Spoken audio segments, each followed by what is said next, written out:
Kasabay ng pagdiriwang ng ika-80 kaarawan ni dating Pangulong Rodrigo Duterte ngayong araw, nagbigay ng mensahe ng pasasalamat ang kanyang anak na si Vice President Sara Duterte para sa lahat ng Pilipinong sumusuporta rito. Sa isang video message, sinabi ni VP Sara na napagagaan ng iba't ibang pagtitipon ang mga hamon na kinahaharap ng dating Pangulo. Sa mga kababayan natin sa Pilipinas, the Netherlands at iba't ibang panig ng mundo, napakalaking bagay para kay Pangulong Duterte ang pagtitipon ninyo para sa kanyang pag-uwi at kaarawan. Maraming salamat at napapagaan nito ang mga hamon na hinaharap niya ngayon.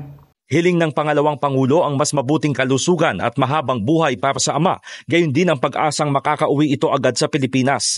Punto ng Vice Presidente, ang mga pagtitipon ay nagpapatunay ng lakas, tapang at paninindigan ng mga Pilipino.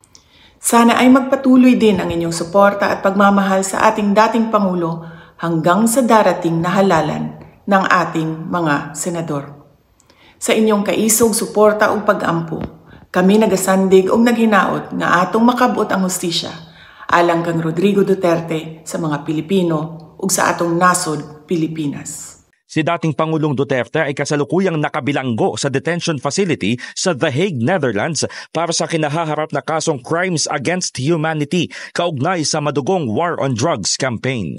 In the heart of changing lives, ako si Brigada Haji Caaminio ng 105.1 Brigada News FM Manila, The Music and News Authority.